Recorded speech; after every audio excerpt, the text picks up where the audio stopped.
Good morning বন্ধুরা, আমার অঙ্গনে সকল বন্ধুকে স্বাগত। আমি মিঠুস ক্রিয়েশন থেকে মিঠু বলছি। আজকে আমি নিয়ে এসেছি একটা কাঁঠালের রেসিপি, এঁচোড় চিংড়ির রেসিপি। কিন্তু আমার এখানে এঁচোড়টার একটা ব্যাপার রয়েছে, সেটা হচ্ছে এঁচোড়টা আমি সেদ্ধ না করে কাঁচা এঁচোড়টাই ডাইরেক্ট রান্না করব। আজকে আমি এটাই শেয়ার করব আপনাদের সঙ্গে যে এঁচোড় সেদ্ধ না করে কাঁচা এঁচোড়ও রান্না করা যায় এবং তাতে স্বাদের বা চেহারায় কোনো কিছুতেই অন্যরকম হয় না। আপনারা কেউ খেয়েছেন কি না এইভাবে আমি জানি না, কাঁচা এঁচোড় রান্না করে, তবে আমি কিন্তু অনেকবারই খেয়েছি এবং আমি এইভাবে করিও। তবে আজকে আমি সেটাই আপনাদের সাথে শেয়ার করছি। তাই এঁচোড়টা আমি কেটে নিচ্ছি, এঁচোড়টা টুকরো টুকরো করে কেটে নিচ্ছি এবং এঁচোড়ের যে পেছনের কাঁটাগুলো থাকে সেগুলোকে আমরা কাটাই বলি, খোসাটার সঙ্গে যেগুলো থাকে ওগুলো একটু মোটা মোটা করে ফেলতে হয়। আর এখানে আমি এঁচোড়টা আজকে অন্যভাবে একটু কাটবো। সেটা হচ্ছে এঁচোড়ের ভেতরের শাঁসটা, কাঁঠালের যে শাঁসটা আমরা খাই সেই শাঁসটা আর দানাটা, এটা আমি নেব রান্নার জন্যে।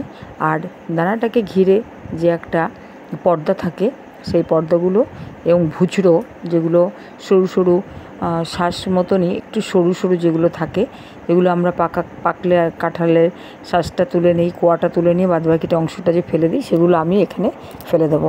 এগুলো আমি এখানে আজকে রান্না করব না, কেন কি এঁচোড়টা একটু বড় হয়েছে, এখন আর সেই কচি এঁচোড় তো নেই, আর যার জন্যে এগুলো ফেলে দিলেই খেতে ভালো হবে, সুস্বাদু হবে এবং টেস্ট আসবে রান্নায়। কিন্তু ওগুলো থাকলে দেখতেও যেমন বাজে হবে আর খেতেও খারাপ লাগবে, স্বাদ কিন্তু আর ভালো লাগবে না। আর এঁচোড়ের এই যে রেসিপিটা, এই রেসিপিটার দেখুন আমি এই যে বেছে বেছে রাখছি যে অংশটা, কোন অংশটা নিচ্ছি আর কোনটা বাদ দিচ্ছি সেটা আপনাদের দেখিয়ে দিচ্ছি আমি। কারণ ওই যে অংশটা, ওই দানাটার পাশের যে পর্দা মতোটা ফেলে দিচ্ছি, ওটাই কিন্তু পেট ব্যথা করে, ওই অংশটা কিন্তু আমাদের শরীর খারাপ করায়। যার জন্যে কিন্তু এঁচোড় একটু দানা এঁচোড় রান্না করলে এই অংশগুলো পুরো বাদ দিয়ে দিতে হয়। আমিও কিন্তু এখানে একদম টোটালি একটা একটা করে বেছে সব বাদ দিয়ে দিচ্ছি। দেখুন, এঁচোড় অ্যাকচুয়ালি এইভাবেই কাটতে হয়। এঁচোড় দানা এঁচোড় মানে একটু যখন দানা হয় তখন যে এঁচোড়টা আমরা খাই সেই এঁচোড়ের কিন্তু অ্যাকচুয়ালি কিন্তু সেটাকেই এঁচোড় বলে। কচি অবস্থায় যেটা খাই সেটা কিন্তু অতটা ভালো আমরা স্বাদ পাই না, কিন্তু একটু দানা হলে এঁচোড়ের স্বাদ কিন্তু এক্সিলেন্ট হয়। এইগুলো আমি ফেলে দিচ্ছি। আর এই যে দেখুন আমি বেছে নিয়েছি এঁচোড়, এটা আমি রান্না করব। এবার আমি চিংড়িগুলোকে বেছে নেব, চিংড়িগুলোকে ধুয়ে মুছে পরিষ্কার করে নেব রান্নার জন্যে।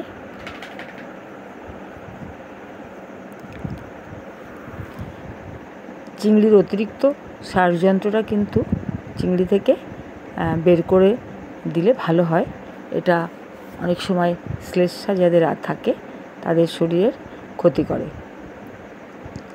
আমি এই যে সব চিংড়িগুলো পরিষ্কার করে ধুয়ে সুন্দর করে সাজিয়ে নিয়েছি।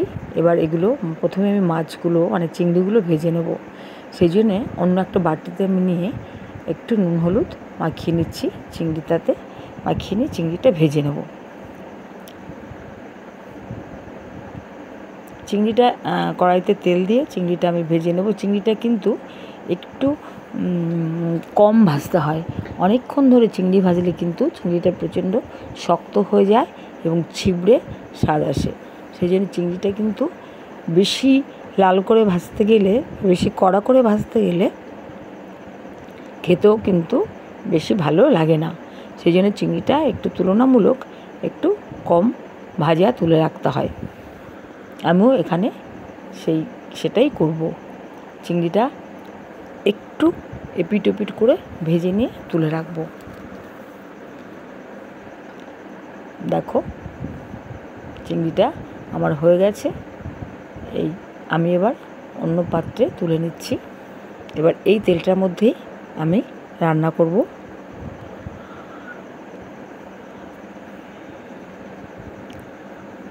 আমি এঁচোড়ে কয়েকটা আলু দেবো, কেন কি আলুটা এঁচোড়ে দিলে খুব মানে প্রেফার করি আলুটা এঁচোড়ে।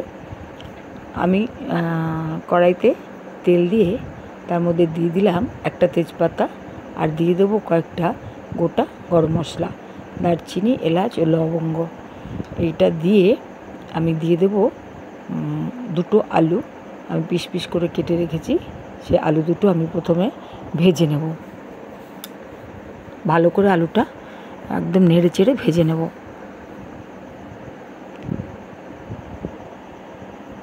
আলু ছাড়া যেন এঁচোড়ে মনে হয় যেন একটা কি মিসিং এরকম। এইবার আমি এঁচোড়টা দিয়ে দিলাম।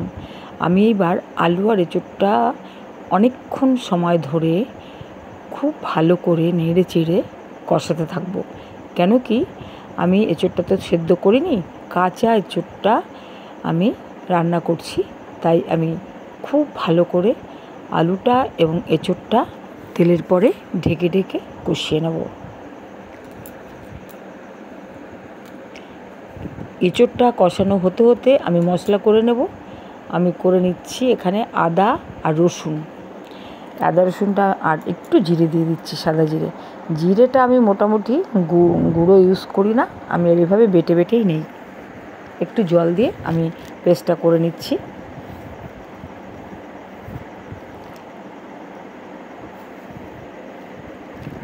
হয়ে গেছে আদা জিরেটা। এবার আমি পেঁয়াজেরও পেস্ট করে নেব, কেন কি যাতে চট জলদি এঁচোড়ের সঙ্গে মিশে যায়, সেই জন্য আজকে আমি আর কুচো করে দেইনি, আমি পেস্ট করে দেব। আমার রান্নায় আমি প্রত্যেকটা রান্নাতেই আলাদা আলাদা রকমভাবে করতে চাই এবং মশলাপাতিও সেইভাবে ইউজ করতে চাই। অনেকের যেমন মাছ মাত্রেই সর্ষে বাটা দিয়ে করে রাখে, এই রকম আমি কিন্তু আমার যে কোনো রান্নাই আমি কিন্তু প্রত্যেকটা রান্নাই আলাদা আলাদাভাবে করি। আপনারা বন্ধুরা খেয়াল করে দেখবেন, আমি কিন্তু এঁচোড় আরও রান্না করেছি এর আগে, রেসিপি দিয়েছি, কিন্তু এইভাবে কিন্তু কোনো রেসিপি আমি শেয়ার করিনি, আপলোড করিনি। এই প্রথম আমি কাঁচা এঁচোড় রেসিপি দেখাচ্ছি। আজকের রান্নায় বা আজকের রেসিপিতে আমার এটাই কিন্তু বিশেষত্ব যে আমি কাঁচা এঁচোড় কেটে ডাইরেক্ট রান্না করছি, সেদ্ধ না করে। আপনারাও করে খেয়ে দেখবেন, স্বাদ কিন্তু আরও বেশি পাবেন। একবার বন্ধুরা করে খেয়ে দেখুন। মশলা পরপর দিয়ে দিলাম। প্রথমে দিয়ে দিলাম একটু কড়াইতে তেল দিয়ে, তার মধ্যে জিরে ফোড়ন দিয়ে প্রথমে আদা রসুন বাটাটা, তারপরে দিলাম পেঁয়াজ বাটাটা দিয়ে ভালো করে কষিয়ে নেব। এইবার দিচ্ছি একটু লবণ, এরপরে দিলাম হলুদ গুঁড়ো।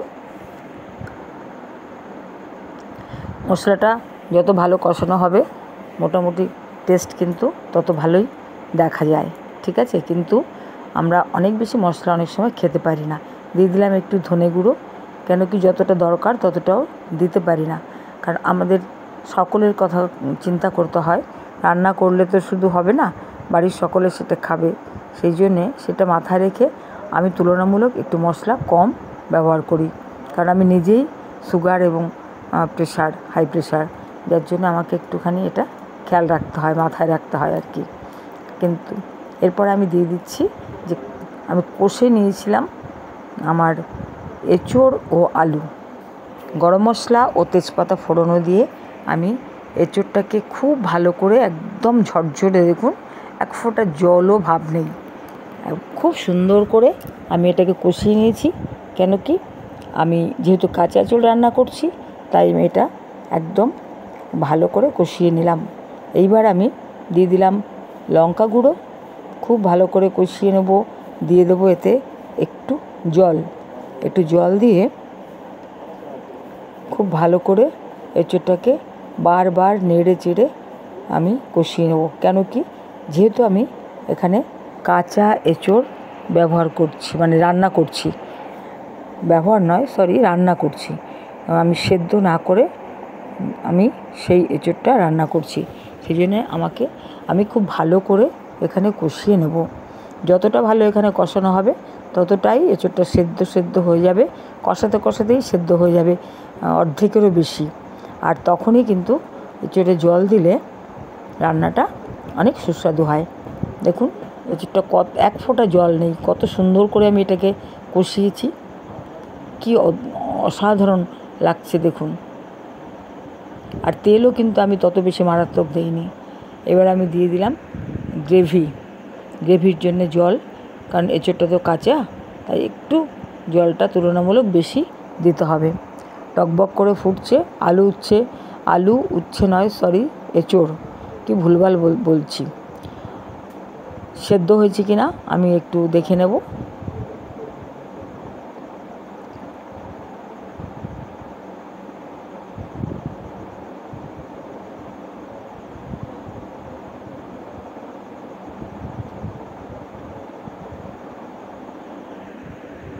এঁচোড়টা আমার হয়ে গেছে মোটামুটি, দেখুন বন্ধুরা।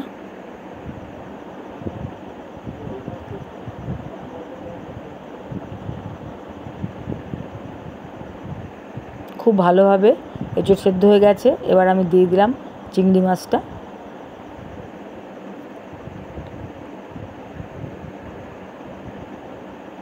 আমি কিন্তু কষানোর সময় চিনিটা দিয়ে দিয়েছি। এবার আমি নামিয়ে নেব, গ্যাসের ফ্লেমটা বন্ধ করে দিলাম।